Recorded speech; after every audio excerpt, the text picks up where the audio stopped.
Yo, what is up everybody? Welcome back to Joe's Garage for another episode of Subaru Saturdays. In my hand is about 50% of the undercoating that I removed from the floor pan of this car. That's right, we have from this portion of the 2.5RS all the way to the engine bay completely stripped of undercoating. Now, I am gonna be showing you the entire process of me stripping this down because I want to tell you guys, it took me hours, and I feel like it wouldn't be right if I didn't put that in the video. I know that it's kind of repetitive, but I wanted to say this. I will be putting chapters in the video today, so if you do want to skip past the removing of the undercoating because you've seen it already, that's totally fine with me. I completely understand. If you want to watch it, feel free. I love that, and I appreciate all of your time. But then we're gonna be moving back to those strut towers, and I really found a way how to fix it and what we're gonna be doing. So thank you for tuning into this week's video. I'm getting more excited as we go along, and the more that I'm doing, the more motivated I become. And I really think that, you know, we're not gonna get this done by January, but maybe by April or May, we can have this car completed. But you guys already know I'm willing to put in the work, the effort, and the hours it takes to really make this happen, and I am beyond excited that you guys are joining me for this journey. Let's just jump right into the work of removing this undercoating so we can get this video started and enjoy another awesome Subaru Saturday. I know that I said in the intro I was going to be showing you the entire process of removing the undercoating, but what I didn't realize was it was over 8 hours and I just couldn't find a way to edit all of the footage and make it enjoyable. I tried to show some of the highlights in the video because it was the best I could do. Spending so much time with the 2.5RS, I end up talking to the camera a decent bit in the span of 4 days that I was working on removing the undercoating, so I do have a few more talking segments than normal in today's video, but that is natural due to the amount of time spent working with the car. Not showing some of the footage removing the undercoating is no big deal, but for me to remove the segments of me talking felt like I was taking away some of the thought process behind the work I am doing. I guess the reason I am pointing this out now is due to the fact I don't get much else completed in the video other than removing all of the undercoating and starting to work on the driver's side strut tower. But that does not accurately show the amount of time I actually spent working on the 2.5RS this week because it was a lot. Removing the undercoating was a major step in my opinion, and I am beyond excited that we are nearly finished with the entire process. We have some really exciting work ahead of us in the upcoming weeks that'll be worth waiting for. Thanks for watching guys, and I hope that you enjoy. So for today's question of the video, I had somebody that watches reach out to me and suggest this be the question of today's video. So going forward, if you guys have an idea of a question that should be asked in my videos, whatever it may be, make sure to comment that as you answer the question of today's video. I know that sounds kind of like a riddle, but I'd love to hear what you guys think I should ask next. The question of today's video is, what can I do to increase the length that you guys watch my videos? Whether it be better editing, more flashy visual effects, less talking, more work, shorter videos overall. I know sometimes I do 20-minute videos, sometimes in the 30 minutes, so let me know what you guys think will help the view length of these videos. That's one thing that I really want to work on because it's really good right now. It is very good, but it could always be better.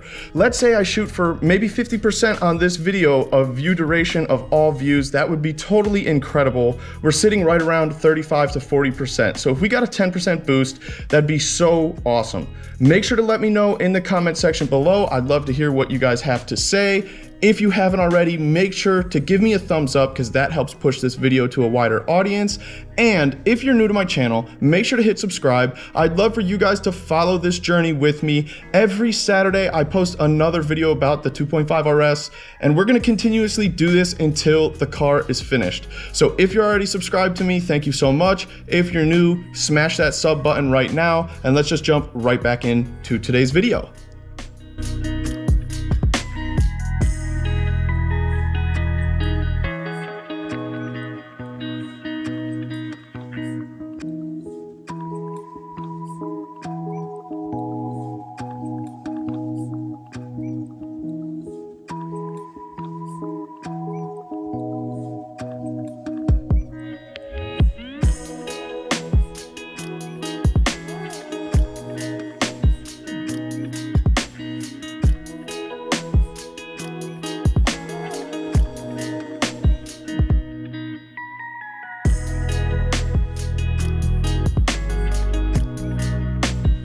check that out. We got the entire passenger floor pan finished. I'm hoping that by the end of this video, we have the entire underside completely knocked down, and then we can just really start assessing all of the rust. So let's just go right back into work.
One thing I wanted to talk to you guys about is everybody has mentioned my dedication to the car and, you know, the amount of work that I've put into it, which I really appreciate you guys seeing that.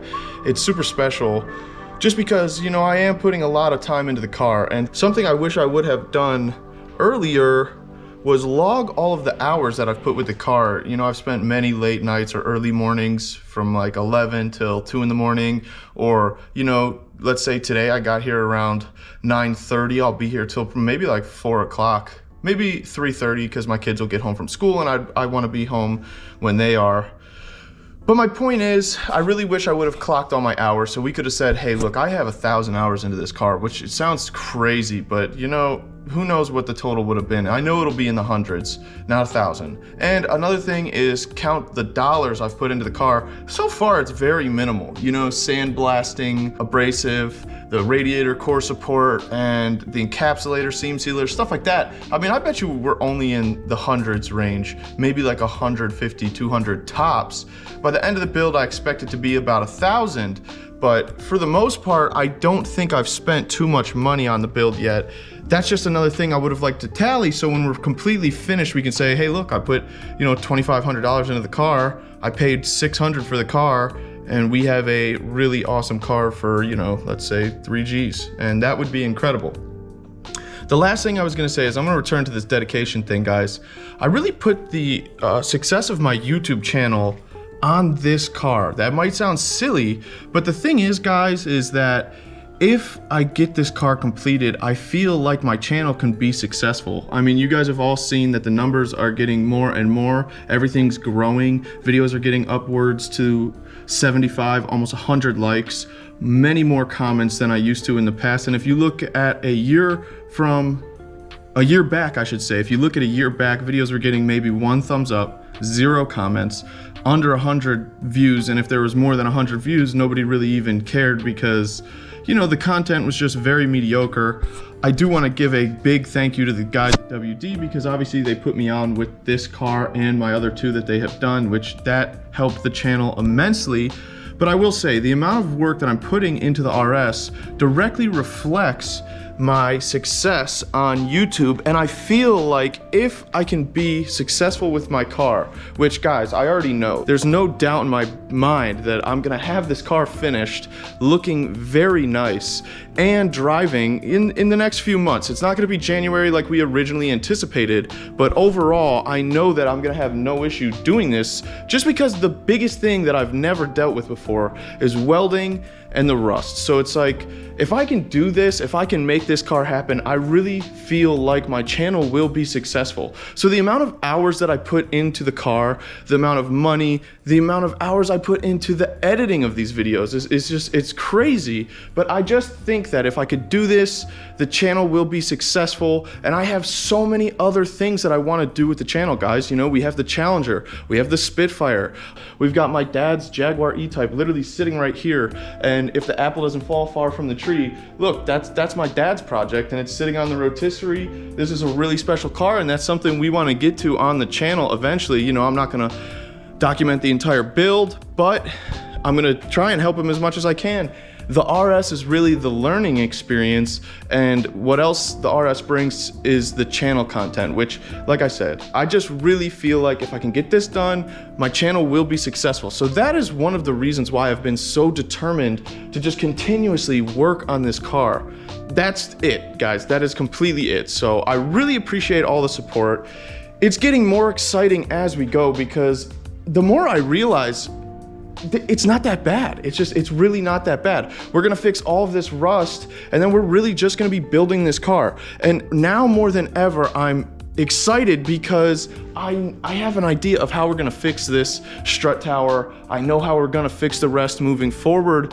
The only thing that's gonna be more difficult is when I have to cut the frame in order to, you know, weld nuts in there so the front control arm can be in place properly, and the rear cross member, and, you know, that piece that we just broke in last week's video. So, yep, that's my ramble for this video, guys. I'm not gonna go on much more talking just because this is a 5-minute portion right here, and I know that really knocks some people away from the video, which I really want you guys to stay tuned. I know you guys are really into the work side of things, so yep, that's all I have to say. I really appreciate all your support. It's just gonna get better and better as we go, guys. I know we're gonna have something special here in the next few months. Thank you for watching, and let's just get right back into the work on the 2.5 RS.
right, so something I just wanted to point out really quickly, as the time goes on and I'm using the wire wheel here on my angle grinder, I continuously got better and better. And if this was the result we got the entire time, it would have been incredible, because, you know, I really didn't knock down any of the actual paint here or primer, whatever was sealing this metal up. You know, I guess I really didn't need to hit all this bare metal. I'm not really worried about it one bit, and I don't really care about what this will look like underneath the encapsulator, because obviously we're gonna re-coat this again. But as I was going on, I just really figured out that if you let the tool do the work and kind of just follow the same line and have the tool dig into the undercoating. So, you know, say the undercoating's up and you just continuously chip at that line going back and forth, it really does a much cleaner job than, you know, if you're just kind of going all over the places. And sometimes, you know, you get a little out of control up here in the more difficult places to hit, you catch an edge. But yeah, this is a really solid result right here. Everything is so clean, and you know, there's not very much bare metal showing other than when the paint was actually, you know, compromised, or where there's rust. Obviously, we're gonna hit this again wherever the rust is. You can see I really knocked this down to the bare metal here to clean this up, because this was pretty rusty. But we're really killing it, guys. You know, we're so close to having the floor pan done. I have to do some minor details on the driver's side. We're gonna do this really icky spot here, which this is gonna make a mess, because we're gonna be slinging rust everywhere. I've just waited to do this so I can get a good shot of this with the camera. And I bet you a lot of this I end up cutting out over here, but we'll get to that in a little bit. We're gonna see how much I can knock down before I have to cut it out. So we're just gonna continuously knock this down and, you know, finish this up so we can move on to the next step. All right, guys, it's about to get messy, because we're gonna go ahead and attempt to brush this down up here. Not only is it the undercoating, but it is the rust that'll be the issue. So it's gonna get crazy.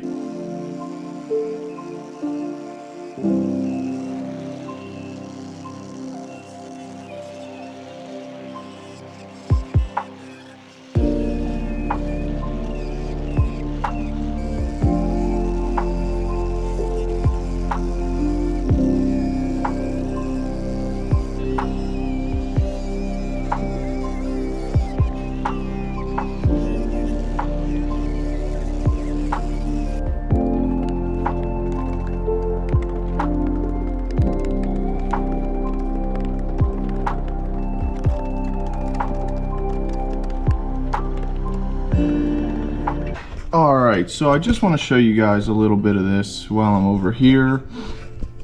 The rust is worse on this side than that side.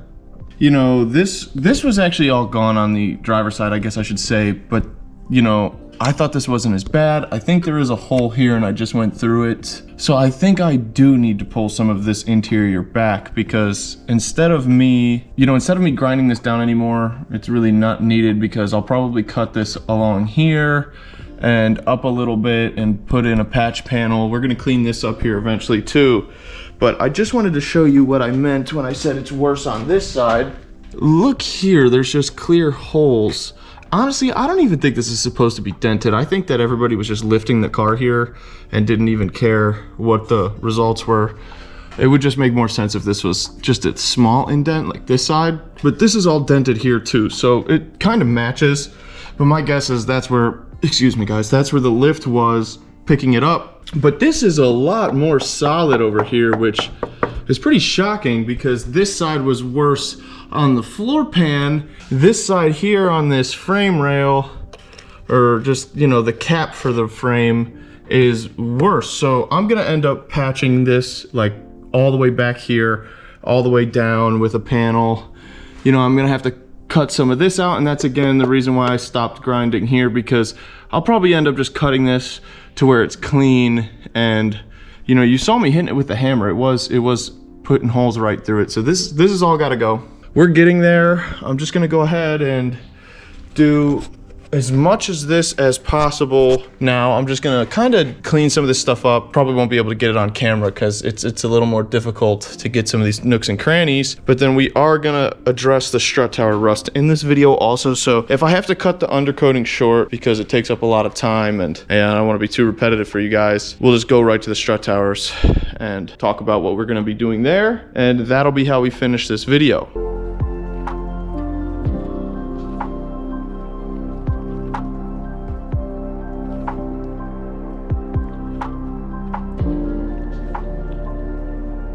All right, so now that we're finished up knocking down most of this undercoating, I just wanted to show you guys a few problematic areas where we found some holes or some severe rust and things that we're gonna have to fix underneath the floor pans and, you know, just under this undercoating that I think are a little bit more alarming, and generally the reason why I knocked it down in the first place. So back here we have some pretty solid rust holes, which I think I'm just gonna be able to patch this up, no issue. I know that there is a bolt hole here, but I don't think this is that bad. You just have this one here, which will clean up a little better before I patch it up. And this right here is, you know, it's still solid, but it's just not great. Another thing was, I said it in last week's video, anywhere there was rubber seals, this is very thin and compromised, but I'm not sure we're gonna have to fix that quite yet. I think if we seal this up, it's not gonna be an issue. So another place where there's some holes is right here. You can see this is going through the floor pan. So I'm not sure what is above this, if it's sound deadening or whatever the case may be. We gotta get up in the interior to see what that's gonna look like. Obviously we have a ton of work to do right here, which is not the greatest, and the passenger side was much worse than the driver's side in this aspect of things. So this alone might be an entire video, just reconstructing this and patching it up. Up here was actually very solid. Now we do have some rust up here, and anywhere there was really seals, you know, it's pretty shocking that it was holding so much moisture. This is pretty beat up. This is where your handbrake cables come through the car. There's some holes here that are for plugs, I bet for drainage. I'm not even too sure. We've got a small hole right here. I'm not even sure how we fix this. If I just tack weld this just, you know, put a couple tacks in here to kind of seal this up and then coat it. I don't want to get carried away patching things up that don't need it. Other than that, there's not many holes. There's just rust in all of the seams, you know, where moisture's able to hold onto any of these crevices. Moisture just gets in there and it just stays. So there's rust. I guess I should say anywhere there was spot welds too, it was holding moisture. So that caused a lot of extra rust. But without wasting any time, I showed you guys enough of this and you'll see more of it as we fix it. I don't want to get carried away here. You get the picture. There was rust hidden under the undercoating, and that's really one of the main reasons why we removed it all. That's that. I showed you guys the underside. We made some great progress with that. And it's time to move on to the next step, which is addressing that strut tower. So let's get right to it. All right, I'm really excited for this portion of today's video because it has a little backstory and I'm just super excited to tell you guys about it. So up until a few days ago, I really was unsure of how I was going to be fixing this rust hole and what I was going to be doing to address the rust that's a little higher than the places we can reach with how I have it exposed. But this is probably the coolest thing that has happened through the entire YouTube series that I've made so far. Somebody reached out to me that had been watching the series on Instagram and said, hey man, why don't you go check out this YouTube series? The guy is actually doing the exact same build and it might help you clear up how you could fix yours. So I went to check it out and he was spot on. So the fact that I'm networking with people and there's other people out there building these cars is just super incredible. And the guy that actually reached out to me, his name is, his handle is CK from the North. Really cool guy, and he is actually doing the exact same build as I am, and his car is nearly in the same exact place. The difference is his is on a rotisserie, obviously mine's on the rolling frame, but we're having the exact same experience with the rust behind the fender here and all of this rust that's in the strut tower. So it's a common thing, I guess, but we're actually doing the same steps at the same time. So it's gonna be really cool that I have somebody that I can talk to as they fix their car, or if he needs to talk to me about how I'm fixing mine, we can kind of work together. And that's really what this is about, networking with other people out there, really learning more about the build and hearing your guys' stories too. It just means a lot to me because that's part of this whole thing with social media, is meeting new people and really the experience behind, you know, just connecting and learning. Like, this is all a big learning process. So I'm super excited about it. CK, bro, it's super cool. I am gonna show you guys pictures right now here of what he is working with. He's been sending me a couple updates, and I'm super excited because, like I said, we could do this together. We're in this journey together, man. I absolutely love that, and that's what this is all about. So what I learned then from watching the YouTube series that he directed me to is that I'm gonna be able to cut this wheel arch out, and I probably could have done that earlier, but the thing is, I wasn't sure, and I am weary of just making cuts in the car because this is all first time experience for me, making cuts like this and having to fix panels. But like I said, guys, all a learning experience. So now after seeing somebody do it, I have a little more confidence because that's how I learn, is from doing and seeing. So what we're gonna be doing is cutting this out. This piece will come out. I'm gonna grab the camera so you guys can hear me okay.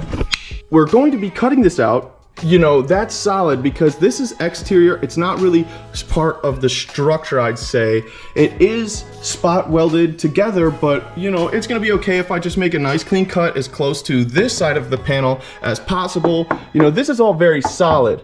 So we're gonna cut this out, and we're gonna be buying some wheel arches similar to what the guy did in the YouTube video that I watched. Along the lines, there's a few different ways you could do this. And if I was a really good fabricator, I'd probably just get some sheet metal and make this myself. I'm just not quite there yet, and the confidence in my fabrication just is not there. So, you know, maybe going forward on future builds, that's something I would be able to do. But for now, I'm just gonna buy some wheel arches that will fit just like the guy did in the other YouTube video. Then once I do that, I'll be able to modify it to fit the actual, you know, structure here, and that will be good. So this will be removed and we'll be free to work in this area. Also, to address the rust that's up higher, he cuts this up just a little bit more. Now, some of you suggested I remove that window, which I possibly will do. Not today, but I might remove that window in the next video, so when I start to rebuild this, I don't have to worry about punching through the window with the heat or whatever the reason may be. When I end up painting the car, it'll probably be easier to paint it when the window's out anyway, rather than masking around all the trim. So we're gonna make a higher cut here, then cut more of this out.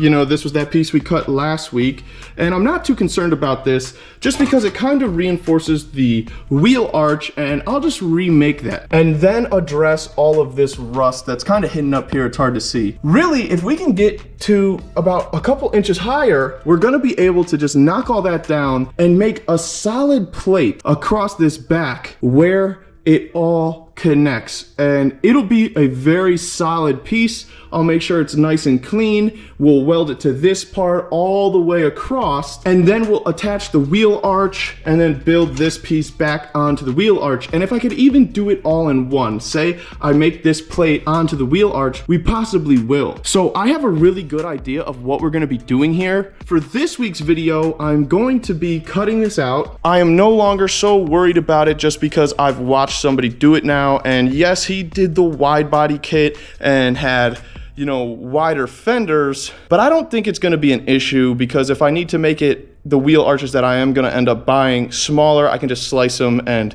you know, maybe spot weld those back together or whatever the case may be. I'm not so worried about it. There is a website that sells these for the Subaru, but it's a lot more expensive to buy those.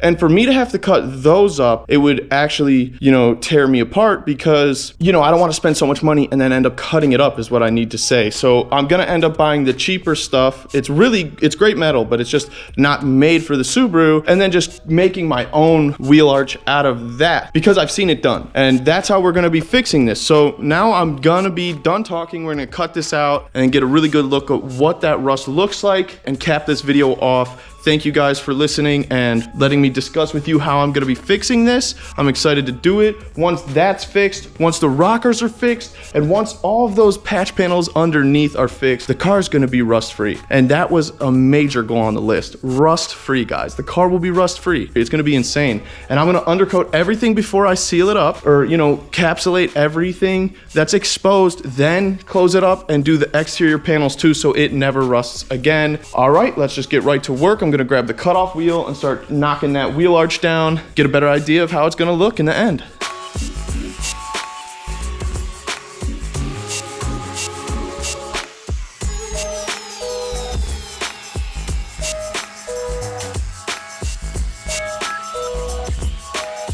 All right, so now that we have the wheel arch actually cut, we're able to get back behind it a little better and take a good look at what we're dealing with here. Obviously the rust hole here is not great, but the one, and actually look, this one's even worse, I guess, at the back, and that goes into the car. But the stuff that I'm worried about is above that, which it's just really difficult to work with unless we make another cut up here and remove more of this structural piece that reinforces the wheel arch. So I think that we're gonna be doing that. We might have to hold off until next week's video to keep you guys piqued and very intrigued to see what's next.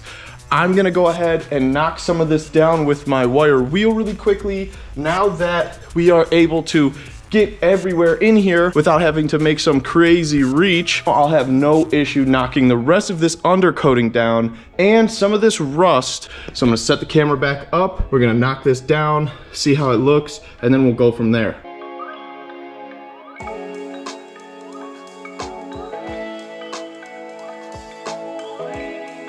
So the rust is pretty bad over here, okay? And it was starting to really creep out all around. We did find some clean metal around here. I mean, it's not great, but it's not awful. I think that we'll be able to obviously use some of this metal back here to weld to, but you could just see it's thin metal on top of the fact that the rust is really everywhere. You could see that, you know, over here, the same thing, the rust was creeping up all the way to the top of this arch here. You know, it's not that bad on the way down. Other than that, the strut tower was pretty clean. You could see that there was some solid rust right there and right here, and a little bit here. So there was some rust on the strut tower, which isn't great, but it didn't compromise anything. And the seam has an awful amount of rust in there also, which drives me crazy. All right, so that's it for this week's episode, and I hope that you guys enjoyed. I know that I didn't have too many results to show you guys or a lot of work other than the undercoating process. That is because the undercoating took me a lot of time. Maybe like 3 or 4 days out of the week that I worked on the car was all just removing the undercoating. And at first I thought, maybe is it worth it? But as I continued on, I definitely think it was worth it because it exposed any kind of hole or compromised metal underneath the car that we're going to have to fix. And that's really why I removed the undercoating. Other than the fact I also want to have one clean shot of the undercoating and encapsulating all of the rust that's under there that I'm not able to knock down. I think that'll prevent it from getting any worse. So yes, the undercoating took me hours and hours, and I was only able to do this little bit of work on top of the undercoating this week, but I feel like I did get a lot completed. So I hope that you guys are cool with that, and this keeps you interested into next week's video because, like I said, we're gonna be obviously cutting some of this back more so we can fix this rust. But overall, I'm pumped. Things are going great. We're making progress. The channel's getting better and better each week. I'm getting new subs. We're getting new viewers, a lot more comments, which I really appreciate. I'm getting even more thumbs up, which means everything to me, guys. It means you're enjoying it. And that is literally the most motivating part of the entire series, other than the fact that I will have a new car when I'm finished. So that being said, that's it for this week's video. And I'm super excited of where the RS is headed. I know that it's gonna still be a lot more of this grimy, gritty, dirty work, but once all this is past us, the fun really starts to begin. So I hope that you guys will hang in there with me as I move forward. But for now, I'm out of here. I hope that everybody has a great weekend, and I'll talk to you guys in the next Subaru Saturday. Peace out.